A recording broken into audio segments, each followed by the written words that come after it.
chào tất cả các bạn đã quay trở lại với kênh của Vlog Vlog và mình là Văn Học Lazada. Và ngày mình đang cầm trên tay là em GoPro 8 Black. Trước mình có làm review em này rồi. Đang sale với giá là 6,6 triệu ở trên Hoàng Hà Mobile.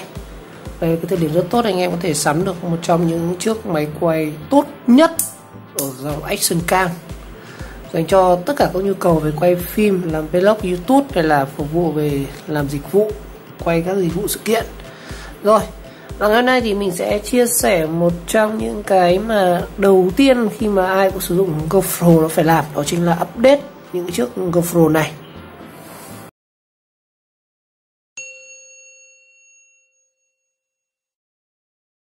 Trước hết mình sẽ khởi động em GoPro này lên nhá. Trước hết thì các bạn sẽ phải lắp pin vào nhá. Rồi, pin. Có đặc điểm là cái nắp này anh em có thể tháo hẳn rời ra. Và khi sử dụng GoPro thì anh em có thể sạc trực tiếp, cắm trực tiếp sạc dự phòng vào cái này dùng, và không phải thay cái pin của nó ra. Đây là cái pin của GoPro. Có cái đặc điểm là tháo này rất khó nha anh em. Đấy, tháo rất khoai luôn. Đây chính là pin của GoPro, pin zin đi trong máy. Đó. Đây chúng ta sẽ cắm này vào. Nhớ là cái này có thể tháo rời hẳn ra nhá. Nhiều khi là mình sẽ phải cắm, tại vì phải tháo này ra mình cắm được cái sạc vào đây này. Đó. Nhưng mà khi tháo này thì anh em sẽ mất chống nước nhá. Rồi. Thao tác đầu tiên, ấn cái này xuống này. Rồi các bạn sẽ ẩn cái đấy lên. Đó. Và thành cái lẫy. Và đây nó sẽ có hai cái tai để cắm cái ấy. Rồi, nói một chút về cái thao tác khởi động đầu tiên của GoPro cho anh em nó chưa biết. Còn một hôm trước mình làm rồi nhá. Ấn khởi động lên này. Đó. Chúng ta sẽ kiểm tra một chút về thông số em này.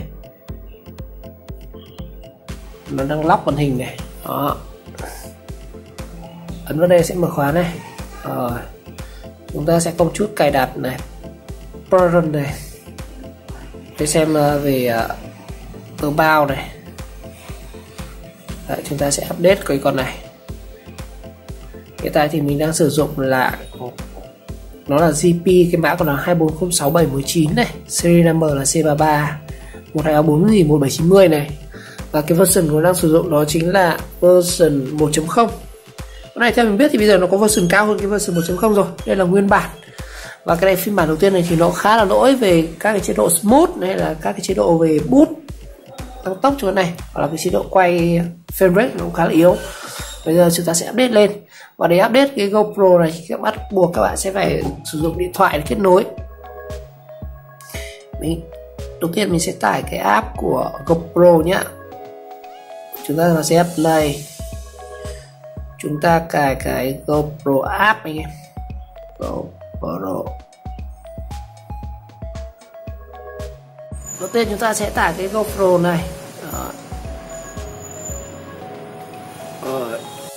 Trời ơi, cái app này nó có 91 MB thôi mà cái thời gian cài anh em thấy là gần 10 phút. Không biết là do cái đường cáp quang nó bị đứt hay là do cái app này nó lag nhỉ, không biết, nhưng mà lần đầu tiên mình cài thử. Rồi bây giờ mình sẽ mở cái app này lên. Ta sẽ kết nối vào con này như nào và update nhá. Rồi đây là first time lần đầu tiên này. Agree. Đồng ý với các điều khoản sử dụng của nó. Agree tiếp. Mình hỏi về, mình sẽ skip lần này. Bây giờ mình sẽ connect với GoPro. Rồi mình sẽ enable GoPro. Bây giờ để connect GoPro thì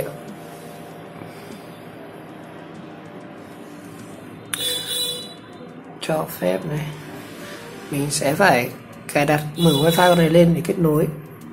Ấn vào đây. Rồi các bạn kéo xuống đây, mở khóa này. Rồi chúng ta sẽ vào phần preference này. Chúng ta vào connection này. Chúng ta để cái wifi này là on này. Rồi bây giờ chúng ta sẽ connect này. Bây giờ chúng ta sẽ connect qua là GoPro app này. Rồi vậy mình đã bật cái GoPro app lên rồi. GoPro app này. Rồi chúng ta sẽ mở như này nhá. Ở đây mình sẽ kết nối bằng cái điện thoại này, connect GoPro.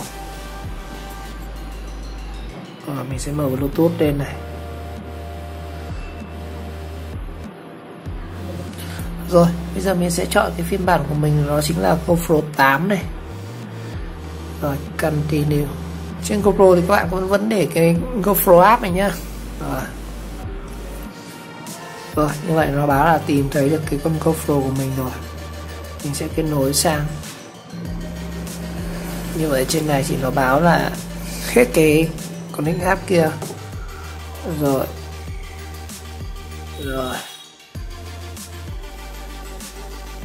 mình sẽ xếp lấy new name. Rồi bây giờ mình sẽ, ở đây cái quan trọng nhất là mình muốn giới thiệu đó chính là update này. Mình sẽ update camera này. Rồi như vậy nó ra đến bản Pro Black là V1.60. Và lúc các bạn sẽ xem ở đầu tiên là cái bản của mình nó chỉ là 1.0 thôi. Bây giờ chúng ta sẽ chờ để update cái này. Như vậy thì cái này nó sẽ, mình sẽ mở luôn cả trải nghiệm trên GoPro này, sẽ hiện lên cái gì nhá. Hiện lên cái gì?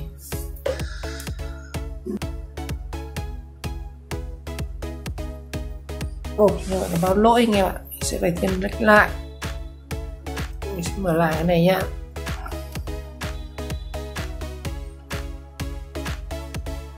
Chúng ta sẽ mở lại cái này.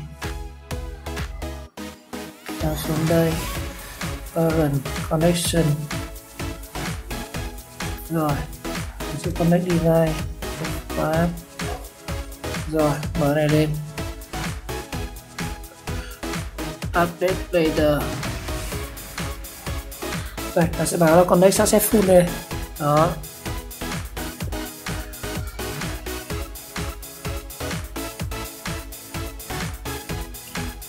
Vì nên các bạn không connect được cái con GoPro của mình là thế nào.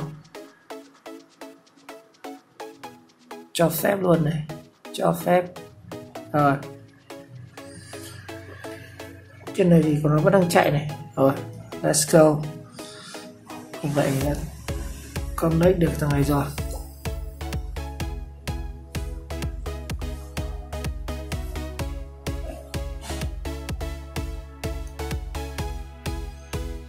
Mình sẽ update camera luôn. Đó. Đó, chúng ta sẽ update. Đây nó đang chạy đây. Vậy anh em phải xem trên này thì nó ghi đang download này. Đó. Rồi chúng ta sẽ chờ chạy cái này cho nó update lên bản 1.60 của GoPro. Chờ đi ra một lúc mà bây giờ vẫn được 85%. Vậy thời gian update nó phải tầm 2 phút nha. 96 rồi. Tí nữa sau đó mình sẽ kiểm tra lại cái version của con này trên luôn GoPro. Đây là cái việc mà ai khi mà mua GoPro lần đầu tiên cũng phải làm, nó sẽ update. Cái bản update này nó sẽ giúp bạn cải thiện được các cái tính năng về chống zoom, về bitrate, về chế độ tiết kiệm pin, sửa một số các cái lỗi và nâng cao hiệu suất của GoPro. Trên nó sẽ báo này. Để nó đăng tải vào con này anh em ạ. Rồi, bây giờ mình sẽ got it. Bây giờ thì connect lại này.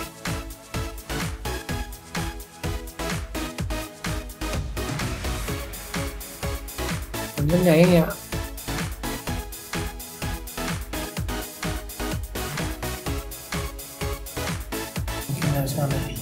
Vậy chúng ta kết nối được rồi anh em. Và nó sẽ báo là update complete. Như vậy chúng ta hoàn thành cái việc mà update cho cái GoPro này. Rồi mình sẽ connect vào như nào.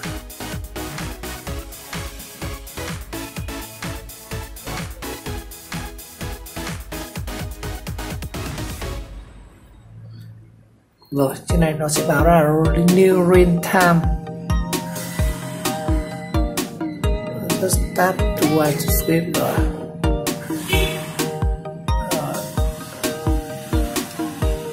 Rồi mình sẽ cho phép này, cho phép.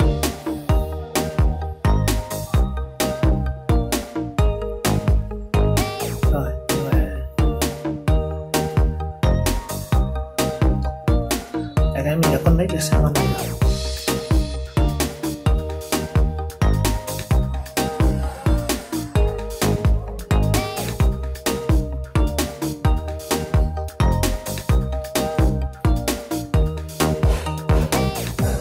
Tranh thủ đây nó connect lại anh ạ. Rồi đây, tranh thủ mình sẽ kiểm tra được cái phần cái đà con này nhé, nó xem nó là phiên bản bao nhiêu nhé. Lúc trước là anh em mới trên chúng ta thấy là bản 1.0 đúng không, thì chúng ta sẽ vào about này, đây, camera này, như vậy nó đã lên tới là bản 1.60 và cái tên của nó cũng đã đổi thành Văn Hóng GoPro rồi đó.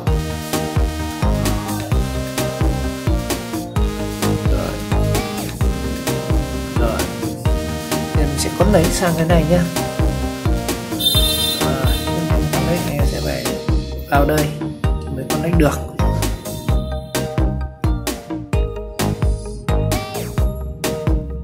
Google 8 này, continue này.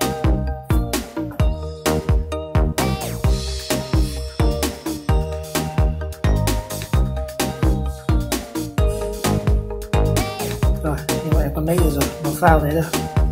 Bên này nó sẽ báo là connect succeed này đó. Rồi mình sẽ để tên mặc định thôi.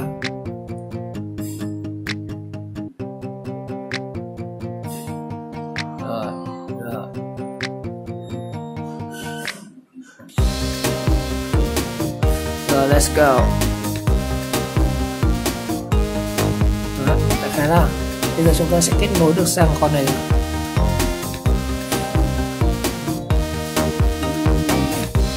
Đây nó hơi giật một chút anh ạ, mà đang ở chế độ thăm grab thì nó có thể sang chế độ quay thường cũng được.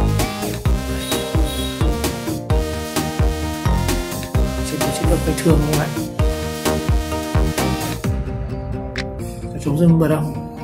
Nhưng mà nó có hơi độ trễ nha anh em.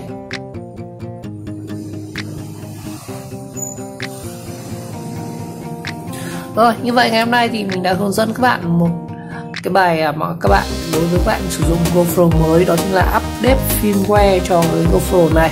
Rồi một lần nữa cảm ơn các bạn đã theo dõi video clip, và nếu thấy video hay và ý nghĩa các bạn nhớ like, subscribe kênh và chờ đón các video tiếp theo. Xin chào và gặp lại.